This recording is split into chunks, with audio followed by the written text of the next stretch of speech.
పంపించినటువంటి తండ్రి మాతో ఉన్నాడండి.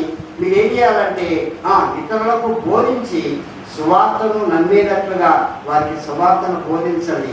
వారు నశించిపోతున్నటువంటి పరిస్థితులను విడిపించి వారిని ఏం చేయమంటున్నాడంటే పిలుచుకుని రమ్మంటున్నాడు. కనుక ఎంతమందిని వెళ్ళమంటున్నాడు? ఇద్దరిద్దరుగా వెళ్ళమంటున్నాడు. ఒకరిని అనేటువంటిది అక్కడ కనబట్టలేదు, కానీ ఇద్దరు కలిసి ఏం చేయమంటున్నాడంటే సువార్త బోధించడానికి వెళ్ళండి. ఇద్దరు కలిసి సువార్తను చెప్పడానికి వెళ్ళండి. ఇద్దరు కలిసి తోడుగా దేవుని పని చేయడానికి వెళ్ళండి అని చెప్పేసి ఆయన శిష్యులైన వారిని ఏం చేస్తున్నాడంటే పంపించినట్లుగా కనబడుతుంది.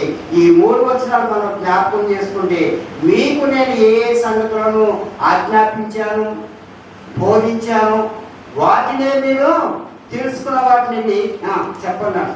అందుకని ఒక చోట ఏమంటుందంటే పేతురు మాట్లాడతారు, మేము కన్న వాటిని విన్న వాటిని చెప్పకుండా ఉండలేము అంటాడు. ఏం కన్నాడు, ఏమి విన్నాడంటే ఇక్కడ ప్రభు ఏమంటున్నాడు, నేను మీకు ఏ ఏ సంగతులను ఆజ్ఞాపించితును, బోధించితును, సదాకాలం మీతోనే ఉన్నాననేటువంటి మాటను మీరు జ్ఞాపకం చేసుకుని మీరు ఏం చేయాలంటే తప్పకోకుండా ఇతరులకు బోధించేవారిగా ఉండాలి అంటున్నాడు. అప్పుడు ఆ మాటను తీసుకుని సువార్త బోధించడానికి పేతురు గారు ఏమంటున్నాడంటే, మీరు విన్న వాటిని కన్న వాటిని చెప్పకుండా ఉండలేదు. అది ఏం చేస్తున్నాడు, ఎదుటి వ్యక్తికి సాక్ష్యం చెప్తున్నాడు. ఎవరి చేత విన్నాడు, ఎవరి చేత బోధించబడ్డాడు అంటే సదాకాలం నేను మీతో ఉన్నాను అని మీరు చెప్పండి అని ప్రభు ఏమన్నాడంటే ఆజ్ఞాపించినటువంటి ఆ మాటలను ఆధారం చేసుకుని ఇక్కడ బోధించినట్లుగా కనబడుతుంది.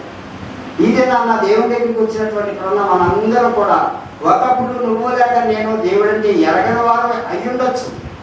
అయితే ఎవరో ఒకరి ద్వారా సువార్త అనేటువంటిది నీ దగ్గరికి, నా దగ్గరికి, మన దగ్గరికి వచ్చి ఏదో మాట చేతో లేకపోతే ఏదో ఒక సందర్భం చేతో వారు మనల్ని దర్శించి మనతో మాట్లాడినప్పుడు ఆ మాట మనల్ని ఆకర్షించి ఉండొచ్చు. ఆ మాట చేత మనం బలపరచబడి ఉండొచ్చు. ఆ మాట చేత పొంగిన వారిలో ఉన్నటువంటి మనలను బలపరిచేటువంటి మాట అయి ఉండొచ్చు. ఆ మాట మనలో పైకి లేవనెత్తేది అయి ఉండొచ్చు.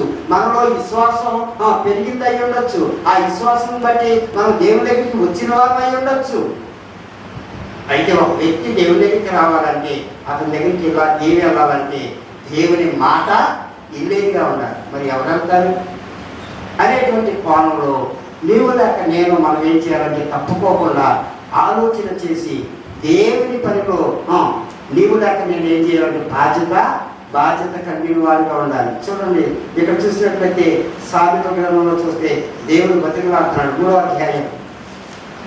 3వ అధ్యాయం మొదటి వచ్చిన నుండి చదువుదాం.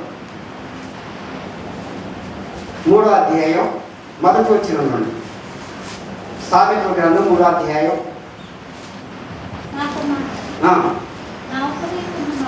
నా కుమారుడా నా ఉపదేశమును మరొకము,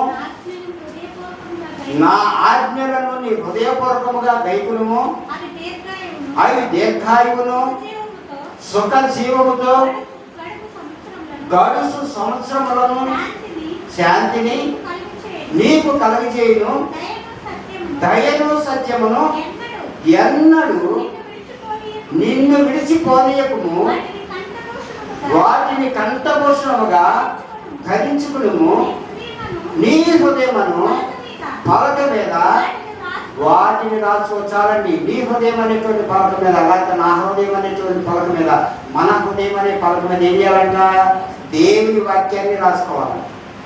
వాటిని కంఠభూషణముగా మనం ధరించుకుని కొన్నిసార్లు మనం కొన్ని మాటలు నేర్చుకుంటాం.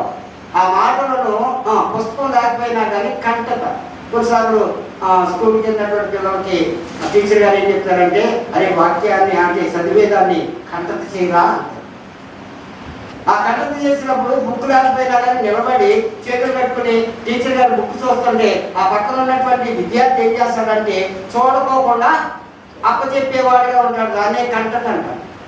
అది దేవుని వాక్యం కూడా ఏముంటుందంటే దేవుని వాక్యాన్ని చదవాలి, దేవుని వాక్యాన్ని వినాలి. విన్నటువంటి దాన్ని చదివిన దాన్ని మనం ఏం చేయాలంట, కంటత అంటే జ్ఞాపకం చేసుకోవాలి. మరి వాక్యాన్ని జ్ఞాపకం చేసుకుంటున్నామా? వాక్యాన్ని జ్ఞాపకం చేసుకుంటున్నామా? వాక్యం మనం విన్నప్పుడు వాక్యం చదివినప్పుడు ఆ మాటలు కొన్ని మాటలు మన హృదయాన్ని టచ్ చేస్తాయి.